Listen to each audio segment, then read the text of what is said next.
કરીને રાજ્યના મોટા ભાગના વિસ્તારોની અંદર વરસાદની શક્યતાઓ છે, તોફાની વરસાદની શક્યતાઓ છે અને રાજ્યના અનેક વિસ્તારો એવા હશે કે જ્યાં 1.5 થી લઈને 1.5 ઇંચ સુધીના વરસાદો થાય તેવી શક્યતાઓ છે। એટલે એક પ્રકારે મોટી પ્રી મોન્સૂન એક્ટિવિટી થાય તેવી શક્યતાઓ છે। આની અંદર વરસાદનું પ્રમાણ 1 ઇંચથી પણ વધારે હશે, જેમાં આજે 12 મેના રોજ બપોર બાદથી જ વરસાદની શરૂઆત થઈ જશે। આજની તારીખે જે વરસાદો જોવા મળશે એ મધ્યપ્રદેશ અને મહારાષ્ટ્ર બોર્ડર લાગુ વિસ્તાર, એટલે કહી શકાય કે આજે બપોર બાદથી લઈ અને આજે રાતભર જે વરસાદો જોવા મળશે, જેમાં ખાસ કરીને રાજપીપળા, છોટાઉદેપુર, ડાંગ, આહવા, સુરત, વલસાડ અને નવસારી જેવા વિસ્તારો હશે, આ તમામ વિસ્તારોની અંદર વરસાદની શક્યતાઓ રહેલી છે। આવતીકાલે 13 મે 2024 થી આ જે વરસાદની જે તીવ્રતા અને વિસ્તારો છે એમાં વધારો થતો જશે।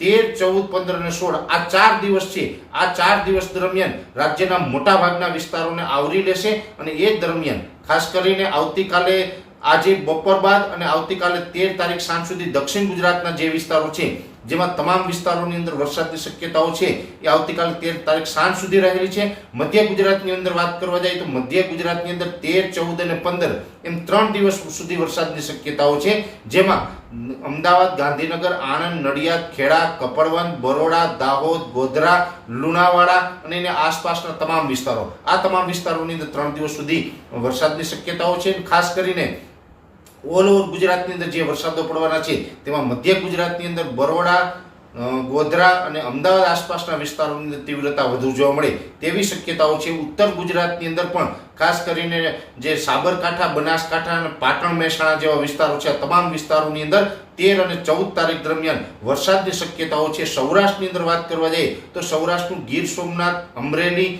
ભાવનગરના અમુક પાટો છે, બોટાદ, સુરેન્દ્રનગર, રાજકોટ, જુનાગઢ, આ તમામ વિસ્તારોની અંદર 13, 14 અને 15 એમ 3 દિવસ સુધી વરસાદની શક્યતાઓ છે।